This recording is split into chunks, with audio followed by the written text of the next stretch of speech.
Shikues të radio televizionit Teuta, jemi në pjesën e dytë të emisionit të mëngjesit, ashtu siç edhe e ceka në fillim të këtij emisioni, do të vijojmë me temën dhe të ftuarën e ditës.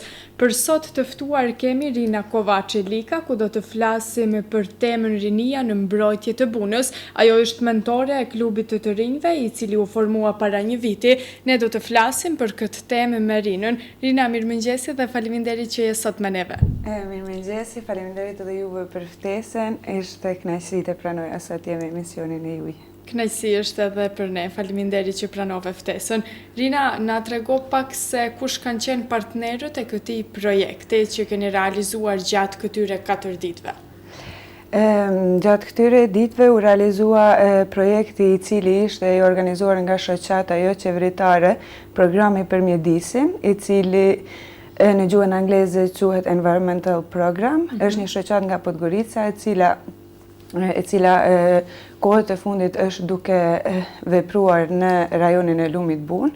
Kjo shoqatë po ashtu po i hap edhe mundësitë që vendasit, shoqatat lokale dhe nacionale të japin kontributin e vetë në projekte. Si partner në këtë projekt ishin shoqatat lokale si Martin Schneider Jacobi Association, Mogul, shoqata nacionale si Qendra për mbrojtjen e zogjve, për mbrojtjen dhe vëzhgimin e zogjve, ishin po ashtu të kyçur e parqet nacionale nga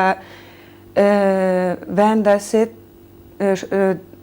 po ashtu ishin të kyçur edhe komuniteti lokal, nga komuniteti lokal ishin shoqata për peshkimin profesional, po ashtu ishin të ftuar edhe shumë institucione si Komuna Ulqinit,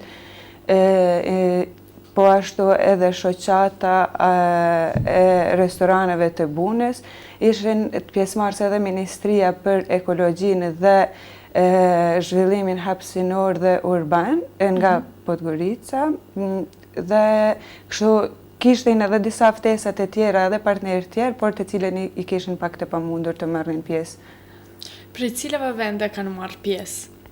Ishte një rastësi, po ashtu edhe një kënaqësi që kishim mundësi që gjatë javës që kaloi në Ulqin ishte edhe organizimi i shkollës verore që nga Universiteti Eberswalde i Gjermanisë. Ky universitet e quajti shkollën e tyre verore Së Bashku për Bunën, Together for Buna.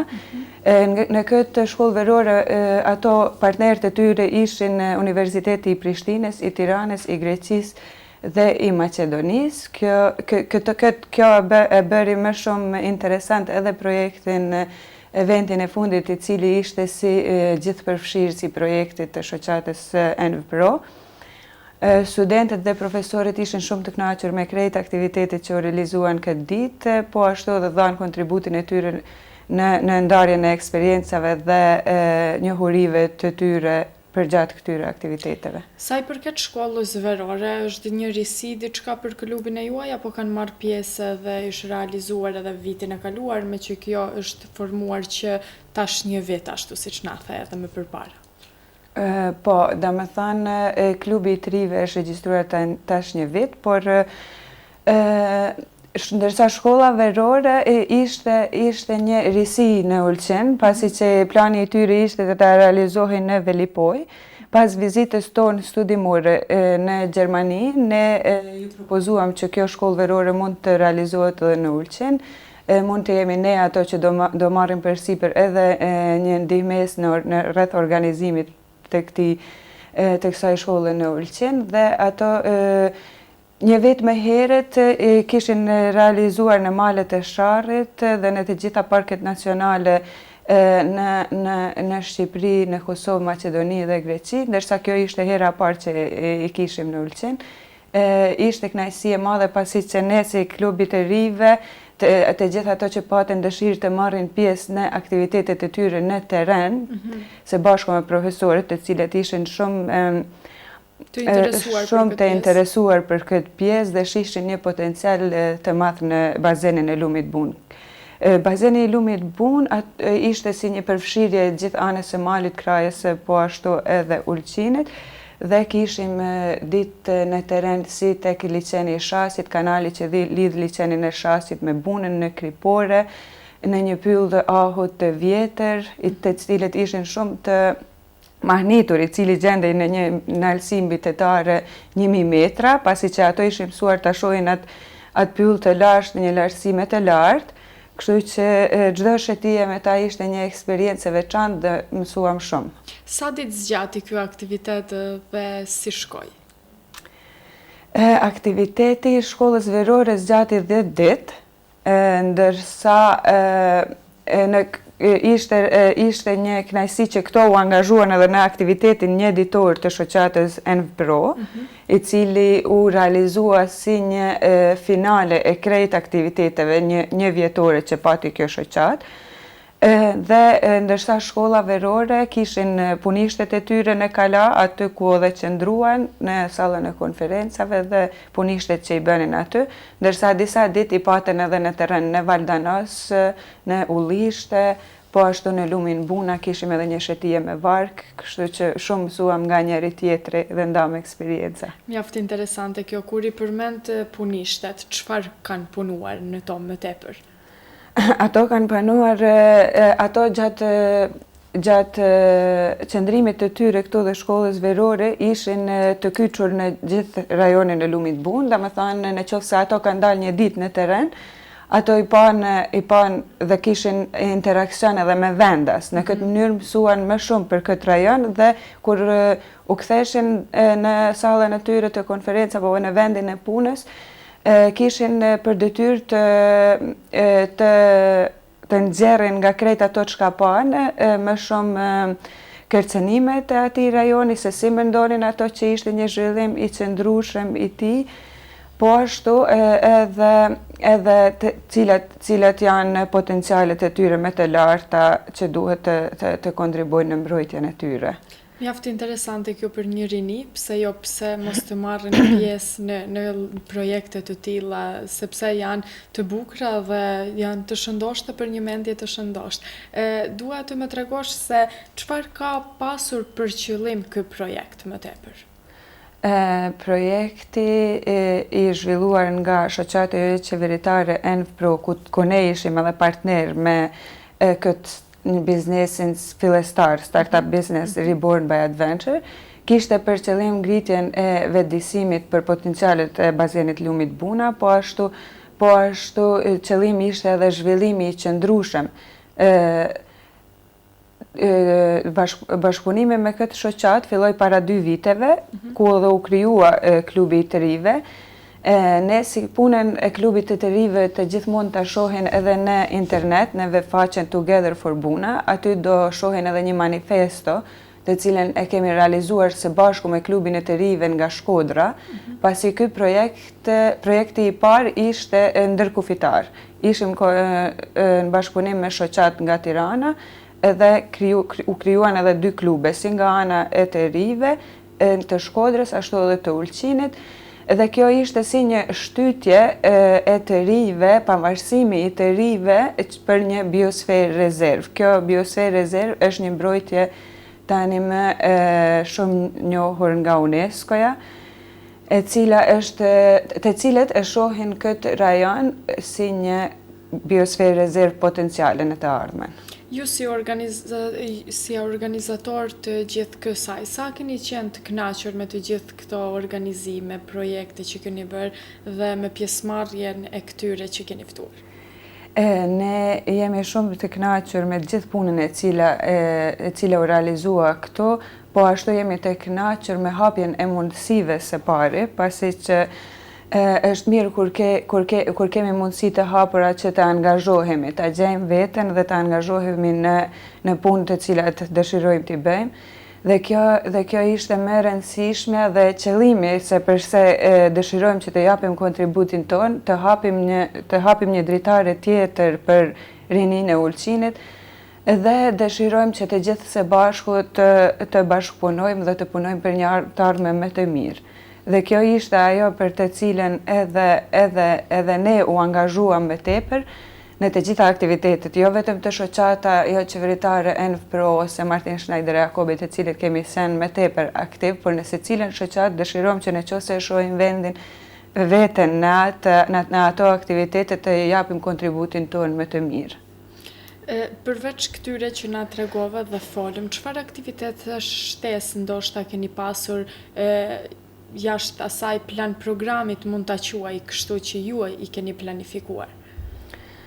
Ne ishim të angazhuar me si përfaqësuese e Reborn by Adventure, tash Shqip do të thotë rilindur nga aventurat, ishim të angazhuar në vendin e fundit nga shoqata ENFPRO në licenin e Shasit, ku të gjithë studentët dhe pjesëmarrësit në këtë vend patën mundësi të bëjnë stand-up paddling në licenin e Shasit. Kjo do të thotë rrëmim në këmbë. Dhe të gjithë e shijuan në një perspektivë tjetër licenin e Shasit. Kështu që aktivitet tjetër ishte edhe pedalimi përmes katundeve nga liceni i Shasit dhe të katundi i Shtodrit e deri tek vau i Shtodrit, ku ishte një dalje e lumit bun. Këtu edhe vendasit ndanë eksperiencat se si ishte më herët ky vend dhe çfarë aktivitetesh u realizoheshin në lumin buna më herët. Kështu që ne kemi një traditë dhe një kulturë që na ka lidh edhe me licenin e Shasit edhe me lumin buna, dhe kështu pse jo të mos zhvillohen në mënyrë të qëndrueshme dhe të gjithë ta njohin si potencial të veçantë që ka ai rajon. Një eksperiencë e bukur besoj ishte edhe për ta, sepse i pan këto vende edhe në një mënyrë tjetër nga uji, nga liqeni. Një gjë shumë e bukur. Sa janë të rëndësishme këto aktivitete për vendin tonë, si e shihni ju? Këto aktivitete mendoj që janë shumë të rëndësishme, është shumë e nevojshme që aktivitetet e tilla të realizohen në Ulqen, pasi që një farë mënyre në qoftë se bashkëpunojmë me një universitet si Eberswalde, që është nga Gjermania, në hapin perspektiva për mënyrën e punës, për edukimin e duhur për mbrojtjen e natyrës, dhe çdo ditë më shumë mësojmë nga njëri tjetri. Dhe kjo ishte ajo që ishte më interesante gjatë kësaj eksperience që patëm, sepse ne mund të jemi të vetëdijshëm që kemi një vend të bukur, por për vlerat duhet të mësojmë, dhe nëse i dimë të gjitha vlerat, atëherë do i ruajmë shumë me kujdes. Edhe profesorët që ishin pjesëmarrësi, profesori Pierre Ibish është i Institutit të Biosferës, përfaqësuesi i Institutit Biosferës në Gjermani, dhe ka një njohuri shumë të madhe për ekologjinë dhe ekosistemin. Kështu që prania e tij në këtë ambient ishte shumë pasionuese, mënyra se si e shihte natyrën, se si e perceptonte, perceptimi i tij dhe çdo gjë për neve është një mësim i madh. Dhe këto aktivitete për këtë arsye janë shumë të nevojshme, pasi që ta mbrojmë dhe ta duam vendin, duam edhe ta njohim pak më thellësisht dhe të kujdesemi më shumë për te. Shumë e vërtet. Dua të ndalem pak edhe tek dita e fundit, dita e katërt, cilat kanë qenë ato aktivitete që i keni lanë për ditën e fundit dhe si u morrët me ta? Dita e fundit ishte si ditë përmbledhëse e gjitha aktiviteteve një vjetore që kishim me shoqatën ENFPRO, u fillua në komunën e Ulqinit, ku pjesëmarrës ishin të gjitha shoqatat partnere që kishin marrë pjesë gjatë këtyre aktivitete dhe prezentimet e projekteve të tyre, pasi gjatë këtij projekti u financuan 3 det më të mira, të cilat konkuruan gjatë rrjedhës së projektit. Dhe këto si ide shpalosën punët e tyre të cilat i kishin realizuar. Pas këtij prezantimi, po ashtu dhe komuna Ulqinit, e cila ishte përkrahëse e këtij projekti, ndërsa pastaj ishim në aktivitete in action, si quhenin aty në agjendë. Atëherë vazhduam me Reborn by Adventure, me aktivitete në Shas, si thash edhe më herët, stand-up paddling dhe biçiklizëm, ndërsa pas asaj vazhduam në Kripore, ku shoqata për mbrojtjen dhe vëzhgimin e zogjve shpalosën po ashtu edhe planet dhe punën e tyre në Kripore që kishin filluar tashmë. ndërsa aktiviteti i fundit ishte përsëri në hotelin e vjetër të Shasit, ku Parqet Nacionale erdhe në vëzhgimin e lakuricave të natës. Dhe kjo ishte një eksperiencë e veçantë, po ashtu të njihnim një botë krejt tjetër të lakuricave të natës. Është edhe interesante, besoj edhe për to. Po, shumë interesante. Kështu që ato me pajisjet e tyre detektuese na spjeguan shumë rreth lakuricave të natës, sa ishin ato të rëndësishme për ekosistemin dhe gjitha me radhë. Mendoj që ka qenë një ditë e gjatë, por mjaft e bukur dhe frytëdhënëse. Dhe gjithë përfshirëse në çdo sferë, mund të them. Dua të ndalem pak edhe tek ato aktivitetet që ndoshta edhe keni planifikuar për të ardhmen, cilat mund të jenë nëse mendoni që mund të na i shpalosni pak a shumë, nëse keni planifikuar. Si përfaqësuese e Riborbe Adventure, nëse flasim më tepër për aktivitetet që mendojmë është që të krijojmë apo kemi filluar të krijojmë një ofertë turistike të qëndrueshme në Ulqen, e cila është në harmoni me natyrën dhe me komunitetin. Besoj që komuniteti i anës së malit ka shumë për të dhënë nga tradita dhe historia, po ashtu edhe natyra e bukur që është përgjatë aktiviteteve si me stand-up paddling, me ciklizëm edhe me ecje malore, mund të tregohet shumë si historia, tradita, po ashtu edhe të shijohet natyra e vendit. Kështu që kjo ofertë ka për qëllim më shumë që të gjithë të angazhohemi dhe të japim me të mirën nga vendi jonë. Pasi që ka shumë për të dhënë, por vetëm duhet të gjejmë mënyrën e cila është më e mira dhe në harmoni me natyrën dhe me të gjithë njerëzit që jetojnë në atë. E dim që jemi në minutat e fundit të emisionit të mëngjesit, por nuk mund të mos pyes se a shkon kjo pjesë me parashikimin e motit dhe si shkon nëse a formohet vetëm në gjatë sezonit veror dhe të pranverës, apo vazhdon gjatë gjithë vitit?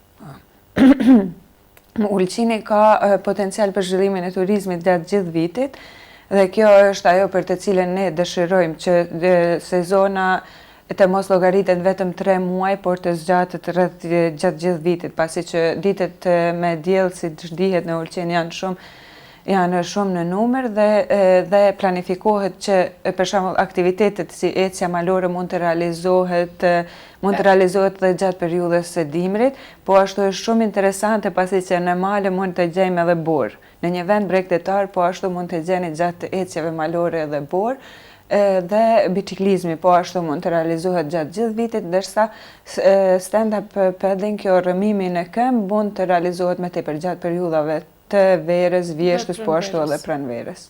Rina, ishte një bisedë mjaft e bukur tash në mëngjes dhe folëm dhe shpalosëm këto çfarë keni punuar ju gjatë gjithë kësaj periudhe. Faleminderit edhe një herë që ishit me neve. Faleminderit. Shpresojmë që t'ju kemi përsëri për të folur diçka të tillë. Faleminderit.